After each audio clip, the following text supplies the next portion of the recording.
Hello everyone. Well, here I am in a place called Avila in Spain, and this is where we are having our ayahuasca retreat.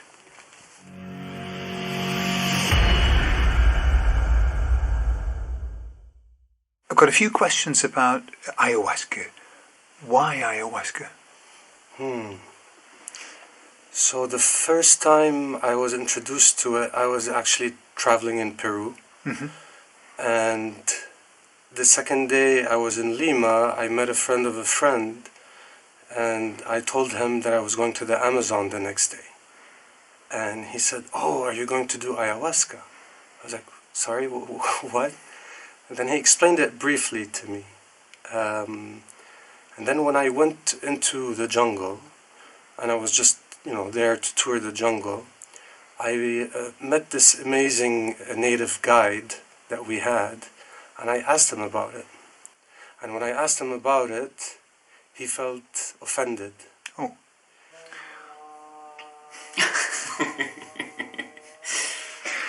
Somebody is doing mantras in the next room. Okay, so you're going to hear like a bit of background noise.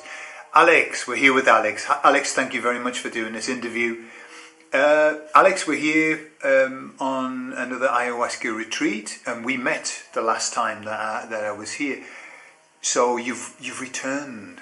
Why have you returned? Why did you return to ayahuasca?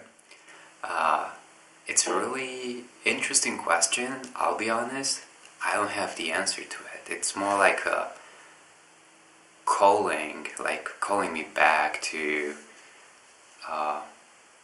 re-experience it.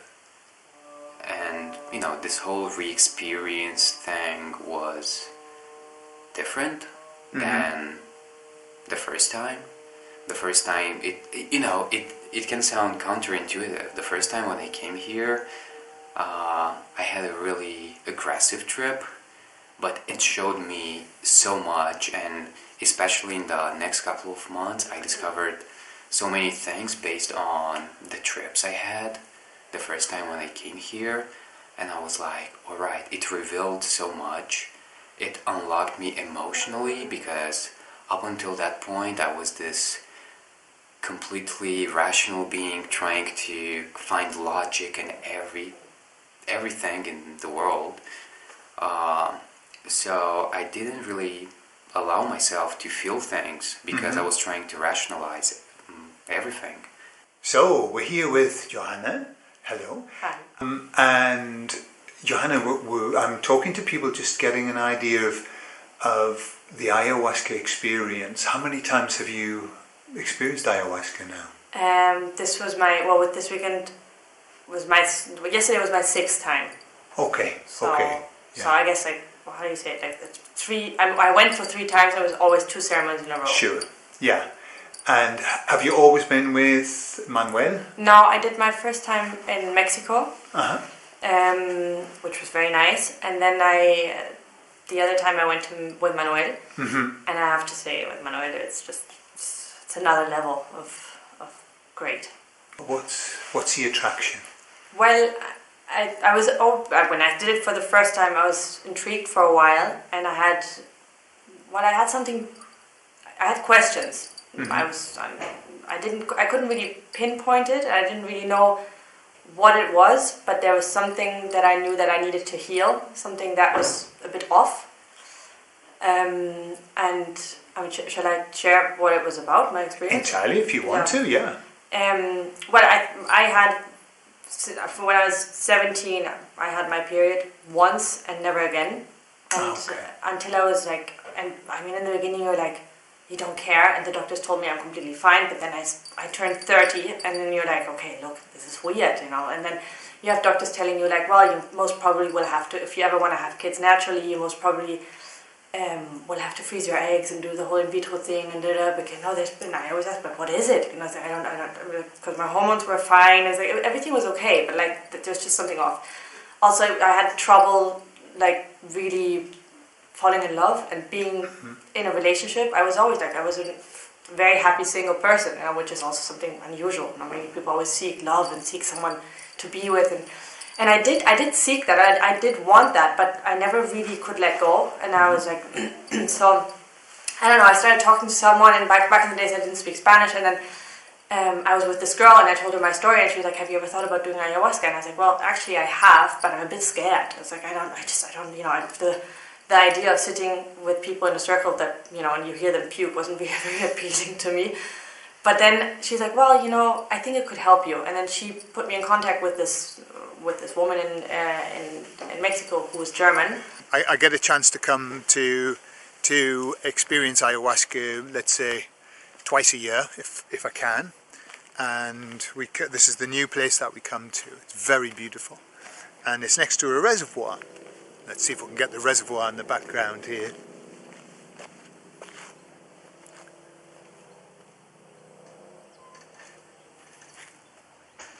The thing that I've noticed with ayahuasca is that it creates a unity very, very quickly. I've never seen unity being formed so quickly as we get here on these weekends. There are only 2 ceremonies. Today's Saturday, it's the second ceremony, but people become so united so quickly, it's incredible. In fact, the shaman was talking about a study that they did, that they took two groups of people who were in conflict and been in conflict for years, and they give them all ayahuasca, and basically the people united and realized it's kind of realizing our humanity. And he was explaining to me this is something that is extremely sacred for us and our traditions. And people don't fully understand what it means for us and how sacred it is for us. And a lot of people are coming and doing it sometimes not the right way. So I understood right away that, okay, this is something that I had to be very respectful of. And I wasn't just gonna do it for the hell of it at the time. Mm-hmm. Although throughout my trip I kept saying ayahuasca everywhere. And it got me really curious, but I decided this is something I needed to learn more about before I actually ventured into trying it. But after my first time doing ayahuasca, things have changed. And, there was I call it a cocktail of emotions, because it came with really good emotions, with, a lot of love, but also, anxiety, fear, which we all feel, and I just allowed those feelings to come up. I felt like I was emotionally unlocked. Cool. It's like playing video games and leveling up and unlocking a new perk. Yeah. It felt exactly like that. Yeah. Alright, so I did this quest, and my reward was this perk, which is unlocking myself emotionally. Sure. But it was a couple. So he was Mexican and she was German. Because I thought, if I go, I need someone to speak to afterwards. If I have like a bad experience or something, I need someone to speak to afterwards. And if I don't speak Spanish, I don't want to be with someone that I don't understand. She's like, no, look, she's German, and why don't you talk to her? And then I spoke to her, and she resonated with her energy, resonated with me, and I was like, okay, look, I'm going to do this. And then I went to Mexico, and I had the most profound experience. I mean, I think the first night was more kind of an introduction, where I kind of like saw the spirit of ayahuasca, and she was like very soft and smooth and kind of both gentle but also intense. But she kind of took away the fear of her. It's like, look, there's nothing to fear, and just let go. You're here for a reason, and if you want me to help you, you just have to ask. And that was like my first experience.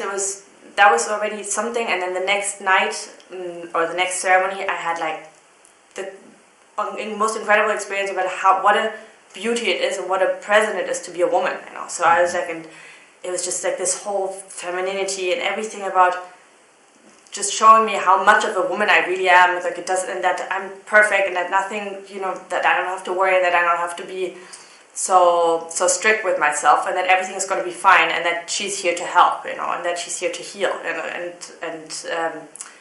I just completely surrendered to it, and I have to say it changed my life completely, because I came home and I guess 2 or 3 weeks later, from that moment on, I had my period regularly Wow. every month. Wow. I fell in love 6 months later, and I was pregnant 6 months later. Wow. So that was like a really transformative experience, and something I'm I'm really grateful for. Very good. That was excellent. What a story. What a story. That's powerful. Yeah. And I don't know, I just came back ever since, because I think it's just so, it's just magical. And I think really you have to be brave in life in general, and if there's something that is inside of you or something that bothers you, it just really heals you. And just Sure. Thank you so much for sharing that story. That's beautiful. You're very Beautiful. welcome. Yeah. Realizing that we're all human and we're all the same. We all laugh and cry and we all have the same experiences. I've just woken up from a siesta, well deserved, because we went on till 3 o'clock yesterday, and we're going to start in an hour or so. So it should be fun. It's a night of discomfort in many respects, and also music and fun and insights and messages and everything. And a lot of things were happening in my life after that. A lot of past traumas that I faced were basically catching up with me in my life. And I was getting into a phase where I was being quite self-destructive in my behaviors towards myself primarily. Abusing all sorts of things, feeling a bit resentful towards loved ones because of all sorts of burdens that were imposed on me that were quite heavy in terms of mental health and addiction and abuse and so on. And I just felt like I needed help, and I didn't know how to get it. And obviously the one thing that people would do in that circumstance is try to speak to a therapist. And I sat there researching therapists, and I just couldn't get myself to do that, partly because I had difficulty speaking up, sharing emotions, and I had a fear of going inside and seeing what's there. And at the same time, there was also a cultural element for me, because I come from the Middle East and I'm living in the West, and I felt that there might be a cultural barrier in terms of whoever therapist I speak to and their understanding of the journey that I've been through, the struggles that I've been through. And I just felt that ayahuasca was calling. I recall the first time that we met and the first night, and that was the first time you'd done ayahuasca, yeah. Yeah.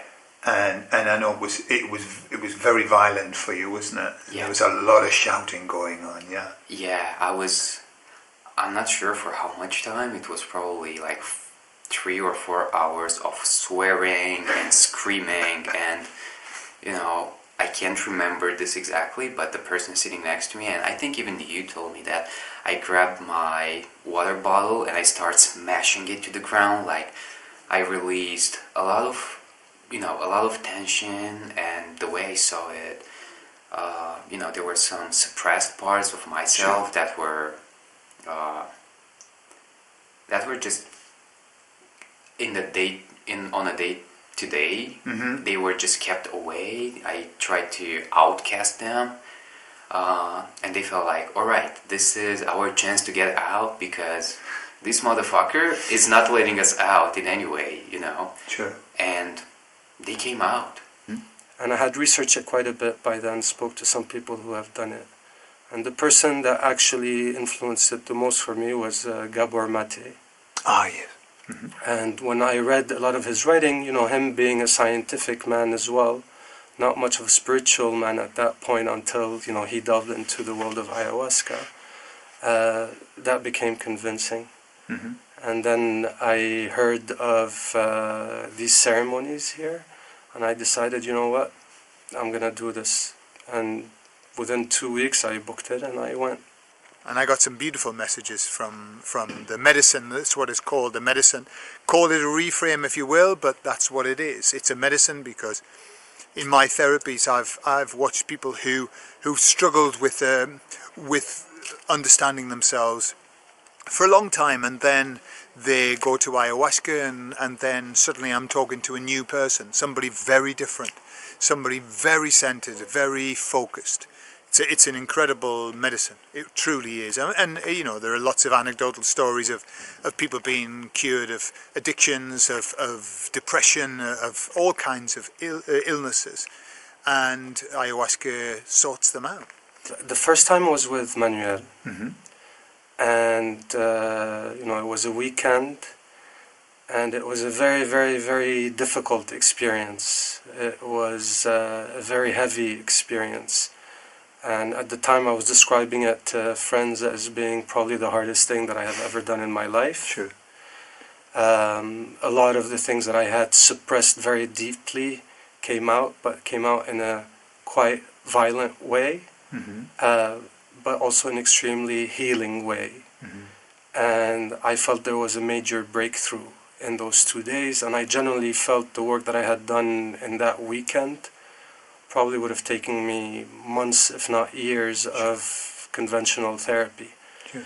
And I felt like I was smiling again, but like, you know, genuinely smiling.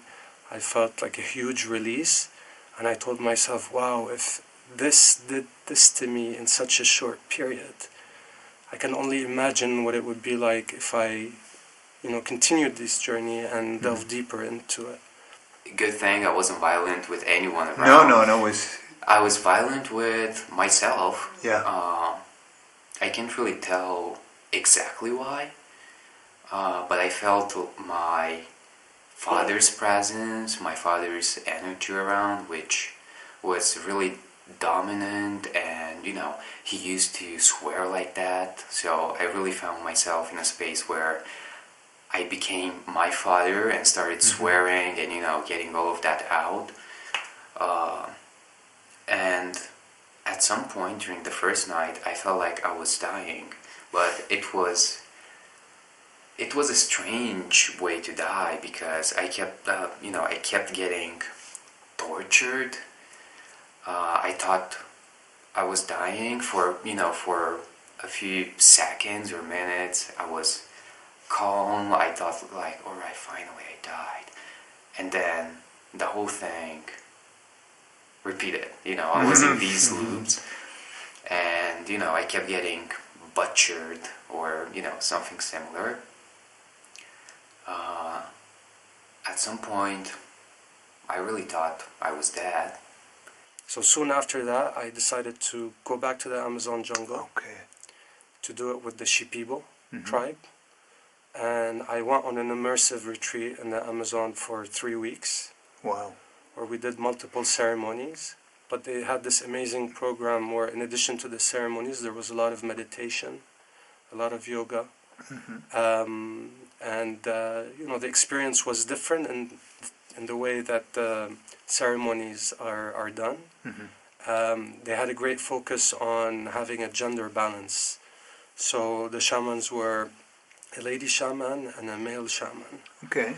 And this was also very, very interesting. And in that setting, it was purely Icaros that were being sang. Yeah.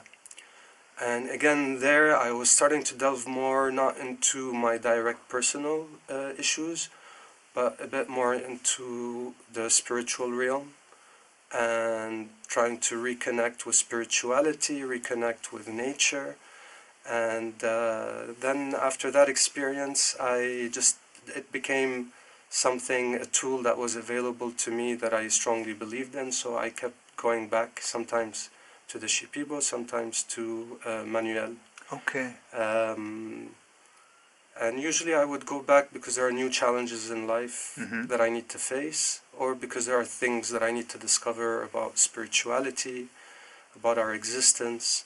So I would tend to before going to any ceremonies, as we're trying to set the intention of why we're going and so on, I would read a lot, read a lot of spiritual books, listen to spiritual speakers and philosophers, and try to find these themes that I've always thought about but never properly articulated.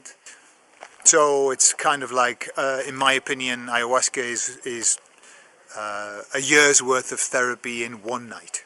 If you can handle it, and if it's for you, and if you're called, but not everybody's called. Not everybody, it isn't everybody's route, and I would never recommend it to everybody. But it felt really good, and I translate that as my ego dying. Sure. Because I was fighting so hard not to die. I was so attached to this world,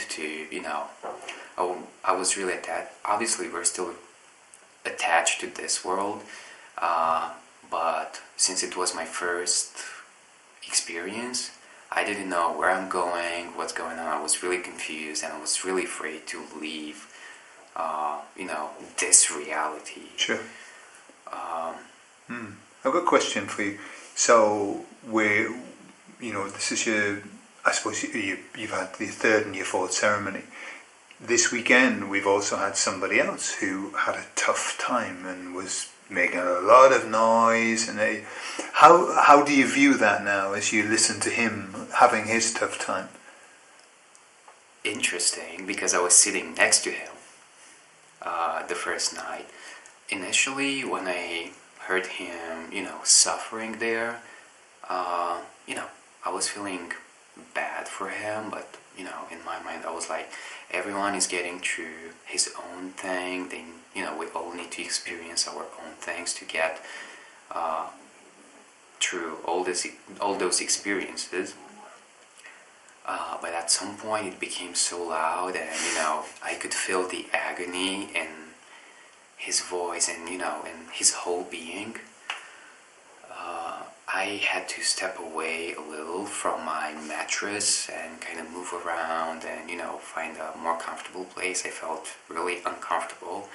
What advice would you give to somebody who's maybe thinking about ayahuasca but isn't sure?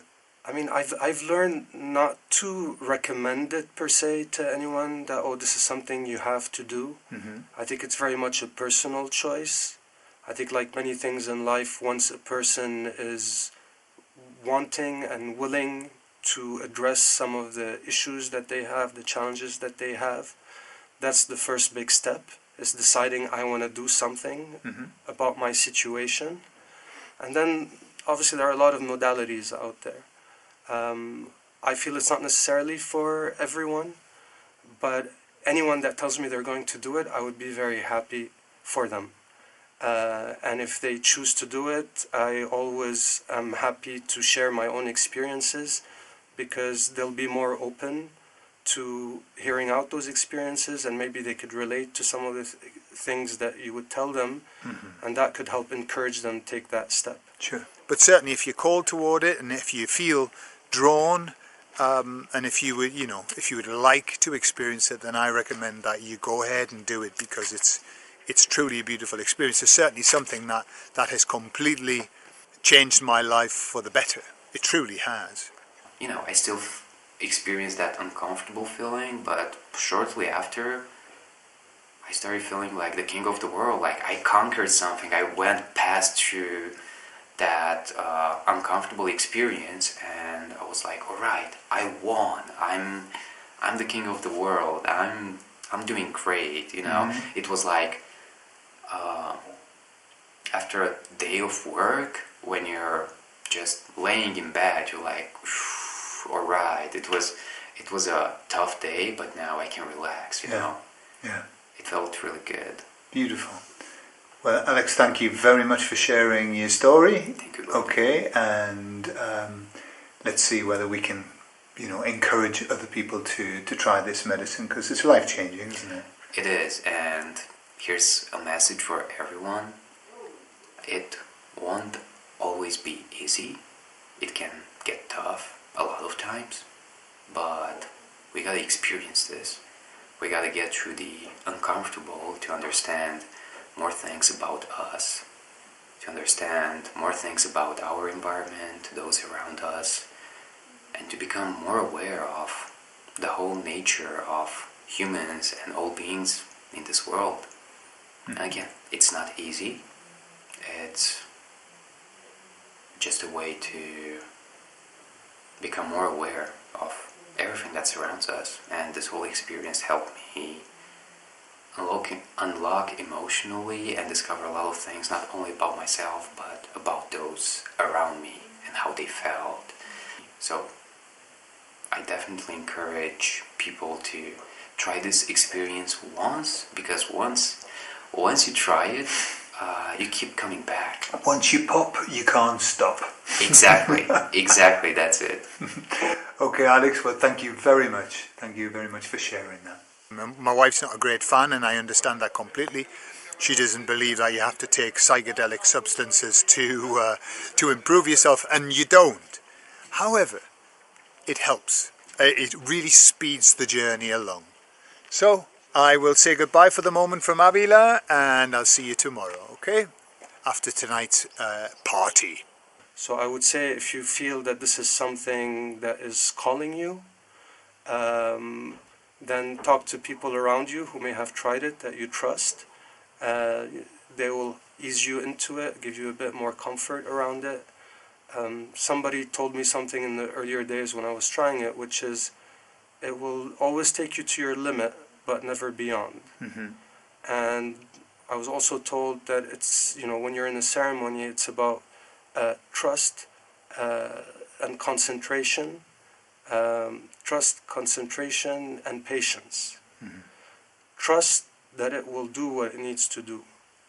Whenever it feels overwhelming, be patient. It will pass.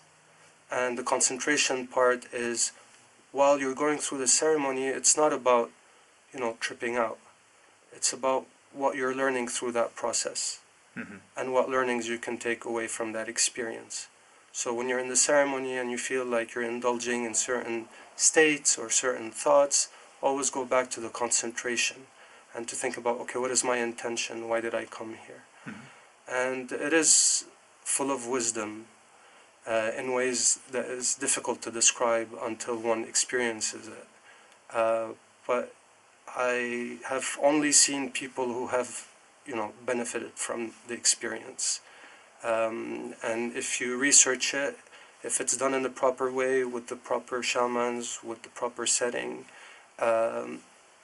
things usually work out.